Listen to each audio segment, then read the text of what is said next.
Selamat malam dan salam sejahtera untuk kita semua.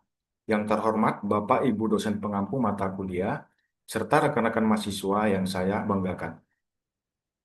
Perkenalkan, nama saya Manu Butua Simamora dengan NIM 223123022. Mahasiswa semester 7 non-regular C, Program Studi Teknik Sipil Sekolah Tinggi Teknologi Pekanbaru.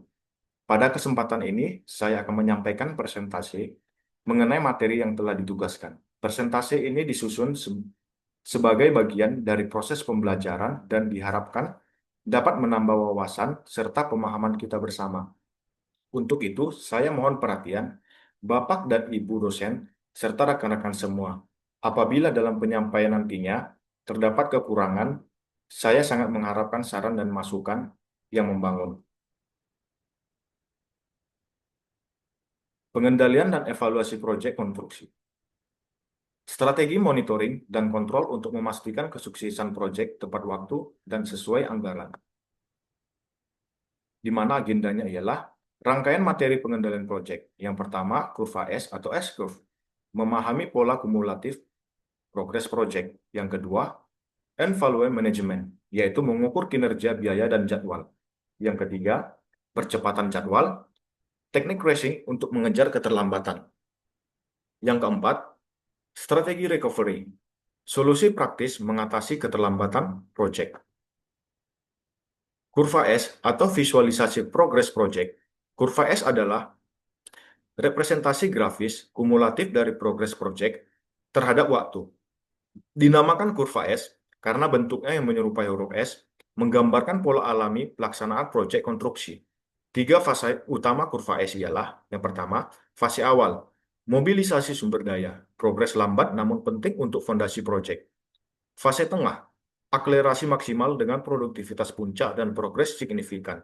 Fase akhir, perlambatan saat finishing, punch lines, dan demobilisasi. Manfaat strategi kurva S dalam manajemen proyek. Visualisasi jelas, memberikan gambaran intuitif tentang progres proyek secara keseluruhan.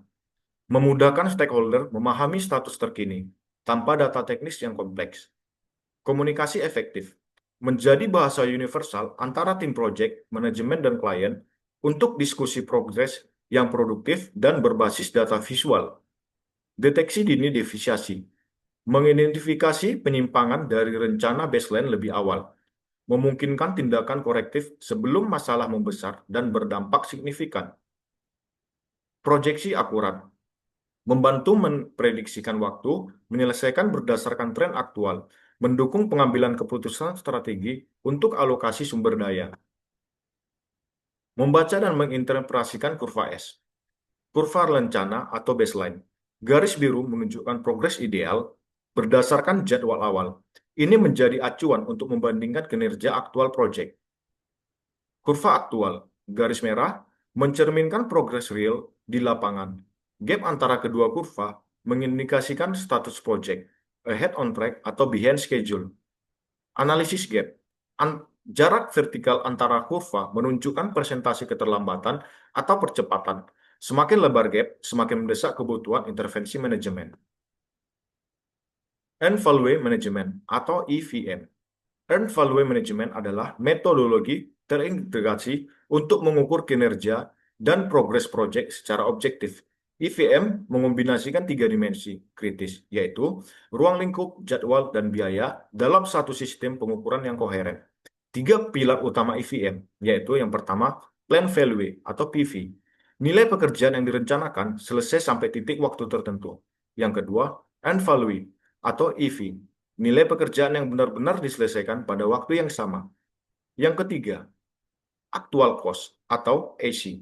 Biaya aktual yang dikeluarkan untuk menyelesaikan pekerjaan tersebut. Indikator kinerja kunci dalam EVM. EVM menggunakan 4 indeks utama untuk mengevaluasi kesehatan proyek secara komprehensif, yaitu yang pertama, Schedule Variance atau SV.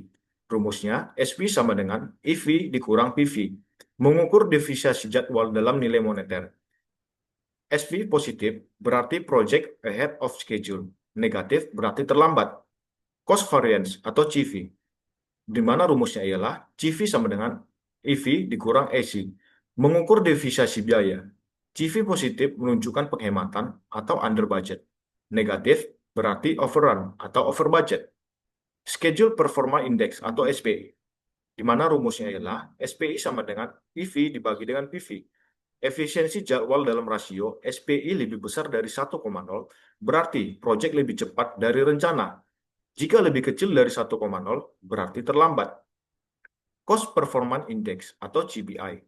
Rumus CPI sama dengan EV dibagi dengan AC. Efisiensi biaya dalam rasio CPI lebih besar dari 1,0 menunjukkan efisiensi biaya yang baik. Lebih kecil dari 1,0 menandakan pemborosan. Contoh perhitungan EVM dalam proyek real, di mana studi kasusnya ialah proyek pembangunan gedung kantor 5 lantai dengan anggaran 10 miliar dan durasi 12 bulan.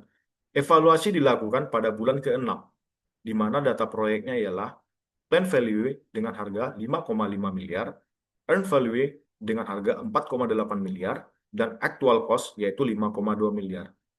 Di mana analisis variance-nya ialah SV 4,8 dikurang 5,5 yaitu minus 700 juta.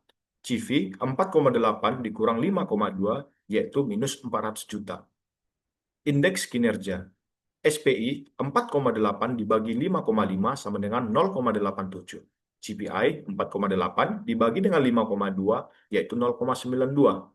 Di mana analisis variance ialah proyek mengalami keterlambatan jadwal dan overrun biaya. Dan indeks kinerjanya efisiensi jadwal 87% dan efisiensi biaya 92% dari target. Percepatan jadwal atau teknik crashing.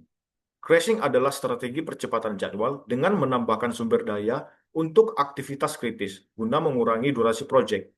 Teknis ini diterapkan ketika proyek menghadapi keterlambatan signifikan atau ada kebutuhan mendesak untuk penyelesaian lebih awal. Prinsip utama crashing, fokus pada aktivitas di jalur kritis atau critical path. Analisis cost-benefit untuk setiap opsi percepatan.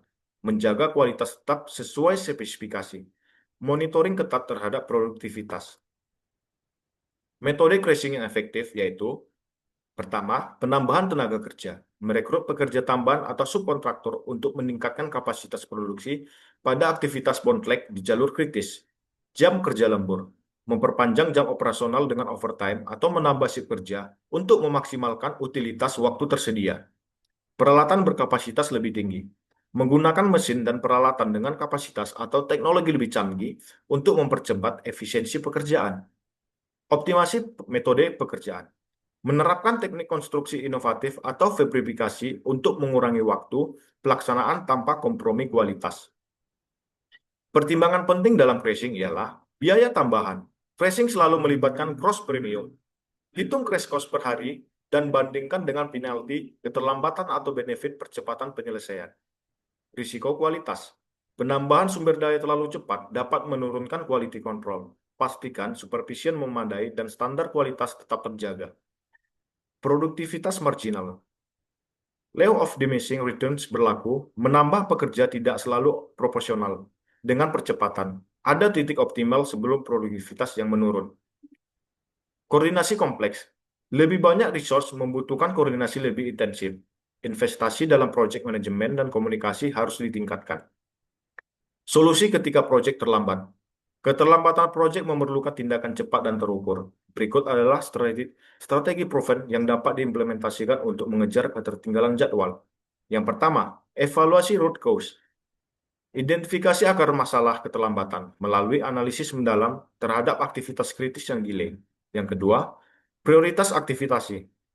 Fokuskan resource pada critical path dan aktivasi dengan float minimal untuk impact maksimal. Yang ketiga, implementasi strategi. Terapkan kombinasi metode percepatan yang paling cost efficient berdasarkan analisis trade-off.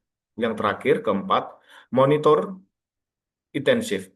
Tingkatkan frekuensi monitoring dan reporting untuk memastikan strategi berjalan efektif. Strategi A, menambah sumber daya, overtime dan sistem shift. Menambah jam kerja produktif adalah strategi paling langsung untuk mengejar keterlambatan. Pendekatan ini efektif untuk aktivitas yang resource constrained, di mana lembur atau overtime. memperpanjang jam kerja harian dari 8 jam menjadi 10-12 jam, produktif untuk short-term sprint, namun waspadai fatigue yang menurunkan produktivitas dan safety. Yang kedua, shift ganda atau triple. Operasional 16 atau 24 jam dengan rotasi tim ideal untuk pekerjaan yang bisa continuous seperti pengecoran atau fabrikasi, memerlukan investasi lightning dan supervision malam. Yang terakhir, weekend work. Memanfaatkan Sabtu Minggu untuk pekerjaan tambahan. Efektif untuk non-kritikal. Aktivitas yang tidak mengganggu jalur kritis weekday. Catatan pentingnya ialah biaya lembur. Upah 1,5 dua kali normal rate. Batas maksimal 14 jam kerja per hari untuk keselamatan. Produktivitas menurun 15 hingga 25% setelah jam ke-10. Strategi B, fast tracking. Fast tracking adalah teknik percepatan dengan menjalankan aktivitas secara paralel yang normalnya dilakukan sekuensial. Metode ini tidak menambah biaya signifikan, namun meningkatkan risiko reward. Yang pertama, identifikasi overlap opportunities. Analisis defensis untuk menemukan aktivitas yang bisa di-overlap. Contoh, mulai fabrikasi struktur saat desain detailing masih 80% komplit. Yang kedua, risk assessment. Evaluasi risiko reward jika terjadi perubahan desain. Hitung probabilitas dan impact untuk decision making yang informed. Yang ketiga, engage coordination. Tingkatkan komunikasi antar tim yang bekerja paralel. Daily coordination meeting krusial untuk sinkronisasi dan early warning system. Yang keempat, phase release. Rilis informasi secara bertahap untuk memulai early activities sambil menunggu finalisasi downstream. Balance approach antara speed dan risk. Strategi C yang terakhir, trade-off dan optimasi ruang lingkup. Value engineering. Trade-off melibatkan negosiasi scope, quality, atau cost untuk mencapai schedule target. Pendekatan win-win yang memerlukan stakeholder alignment, yaitu scope reduction. Defer non-critical scope atau nice-to-have feature ke fase berikutnya tanpa impact pada core functionality. Yang kedua, quality trade-off. Negosiasi tolerance atau achievement kriteria yang masih memenuhi standar minimum, namun mempercepat approval process. Yang terakhir, budget reallocation. Alokasikan budget continue untuk crash critical activities dengan ROI schedule terbaik, di mana best practice implementasinya ialah kombinasi strategi sering paling efektif. Contoh, fast tracking untuk design construction overlap, overtime untuk fabrication, dan trade-off pada finishing specs. Key success factor-nya ialah transparansi komunikasi dengan semua stakeholder, dokumentasi lengkap untuk change order, continue plan untuk mitigasi risiko, regular review dan adjustment berdasarkan aktual performance.